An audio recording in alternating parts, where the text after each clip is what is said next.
What's up, guys? As you read from the title, I'm on my way to go pick up my first kayak. Maybe do a little bit of fishing today. I don't know. We'll see what happens. Hope you guys enjoy taking this journey with me today. I'm really stoked.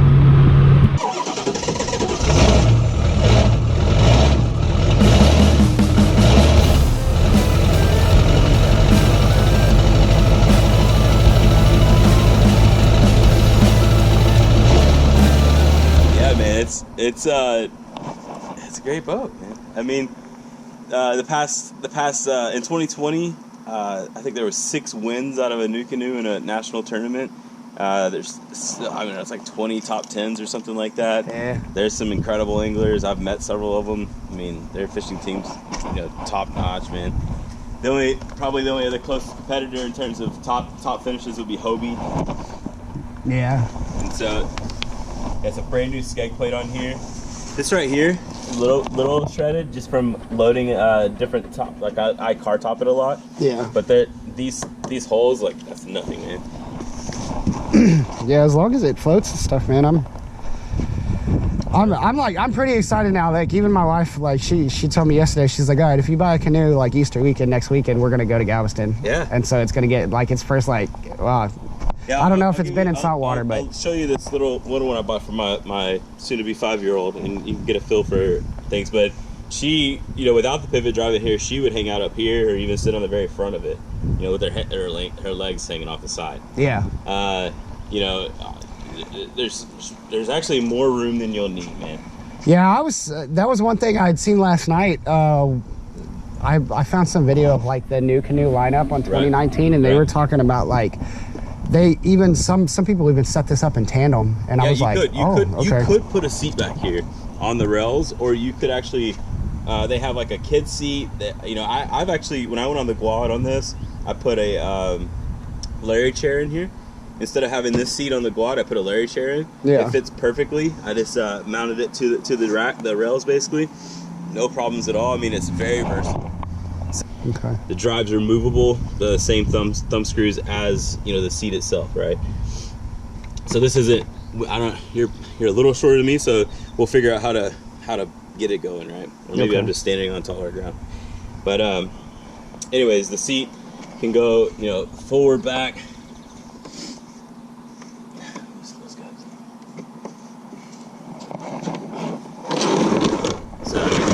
You can put the seat wherever you want. It's pretty easily. You know what I mean?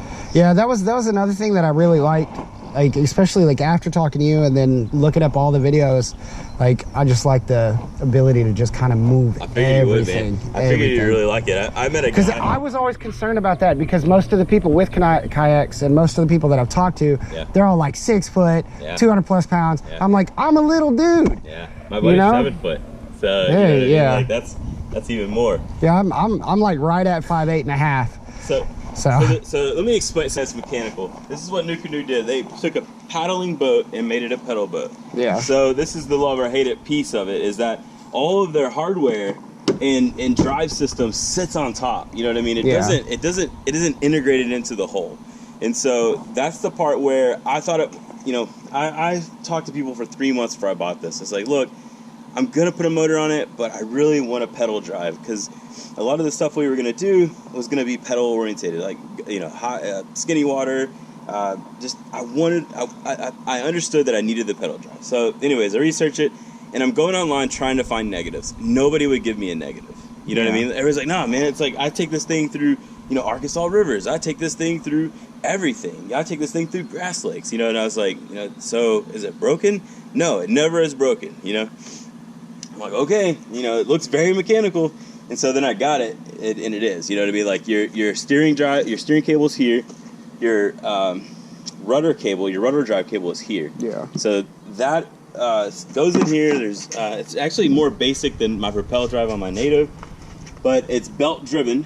So this here, nobody has said this is broken on them. I think actually I've seen one person say they broke it. Yeah. But this is covered under warranty though. If it ever broke, they'd send you a new one, right?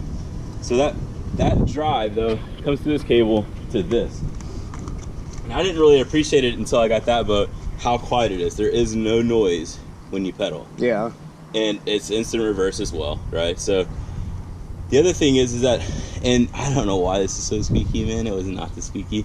I was like, oh, you're like, why are you squeaky? But anyways, this squeak was not there. So I don't know if it's just because I haven't been using it or what. Yeah. But anyways, so when you turn that, the drive is going to turn also with the propulsion.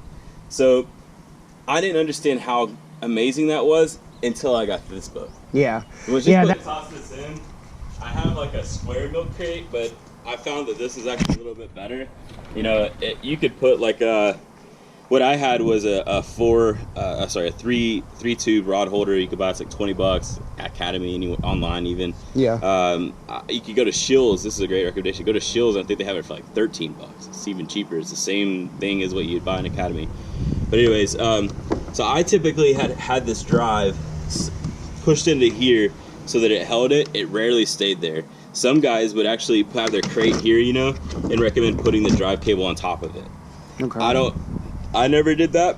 My crate was usually here just because before I had the pedals, I would always be further back. My seat would be more like right here. Yeah. And so I'd always have my crate into the back of the boat. But after having to have it this far up, you know, I'm only 5'10", I started putting my box here, or putting even this crate. Like if I was on a smaller trip, I would use this crate. I never put it up there, but that's some people's recommendation. Yeah. All right, guys, there she is, loaded up in the truck.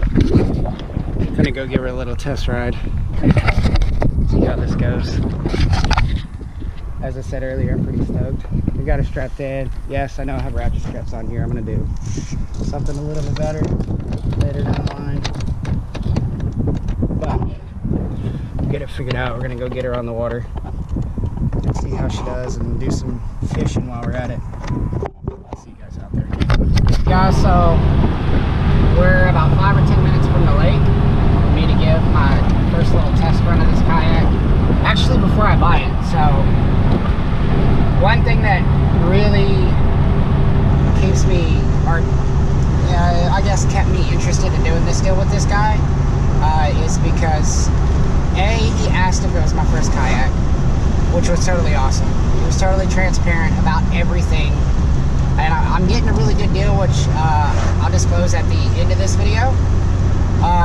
But one of the biggest things that sold me on this kayak is the guy's letting me take it to the water, and he's going with me in his kayak. He's actually right up there in the front.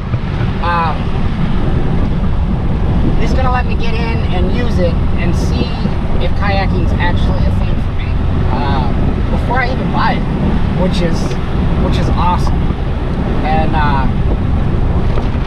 so yeah, if you're gonna buy a kayak, or if you're thinking about getting into kayaking, whether or not I end up being a kayak fisherman, just ask them if they can meet you at the lake or something, so you can get a little ride in it. Make you feel more comfortable. I've only been on a kayak once before in my life, and it sounded like something shifted. And it was a big old huge rental kayak that was like 4 foot wide, try to keep people safe as possible. So I'm pretty stoked about this. I know I've said it a few times. I'm sorry if the truck's really loud, but this is definitely going to help me make my decision. And if this is not for me, I'm going to know right away before I spend the money on it. Or if you got friends, or maybe reach out to the kayak community. I'm not quite sure how they are, but the people that I've dealt with in the process of me trying to find a kayak over the last probably 8 months, the people in the kayak community have been really helpful. So we're gonna finish this drive, we're gonna get to the water, and then hopefully get in this kayak and enjoy it. I'm sure I will. I'm tired of being landlocked, so I need something to get me going. But let's get to the water. We're at Lake Lavon Lake. Man, this looks like a bass fishing paradise. Look at all the trees and everything that are down there. So we're going to a spot just over here, I think, and we're gonna drop the kayaks there. All right, guys, we're here. Get all this unstrapped.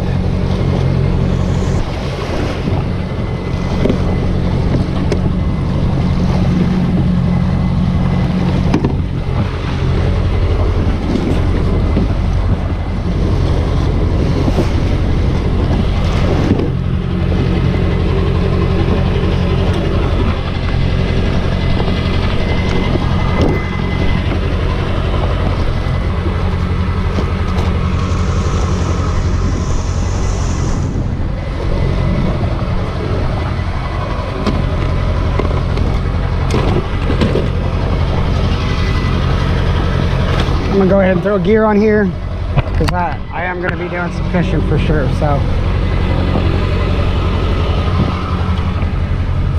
I'm gonna go ahead and get it all now. That way I don't have to worry about it later.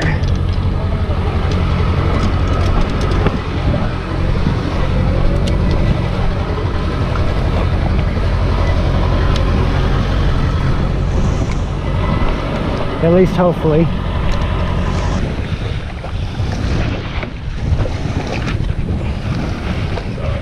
Oh yeah, it doesn't feel as unstable as I thought it would. Yeah, but with the weight, it's gonna be a little rough. So I'm gonna turn you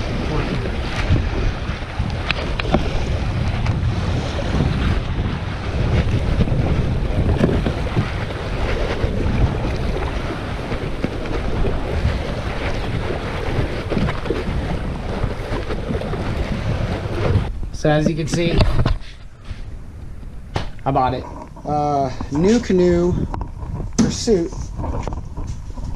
Really nice setup. All the drive works, as you guys see from all the video. But I decided to buy it. First thing I'm actually going to do is I'm going to take this riser out of here, just because I'm a little bit uncomfortable with that. This weekend, I'm actually going down south to go saltwater fishing again, and as you guessed it, the canoe is going. So a lot more canoe videos coming for those of you that like watching me fish from the bank. I'm not going to stop that completely, so don't worry. But I'm definitely super happy with the purchase of this. I bought it used. And normally the canoe by itself from Nucanoe, the Pursuit goes for $15.99, and the pedal drive from Nucanoe is $12.49. Next weekend I can catch my first fish out of it, my first saltwater fish. I just need to clean it up, make it my own, make it a low-key angler's kayak, and we'll just keep going with this. So guys, I'll see you in the next one. Y'all keep fishing.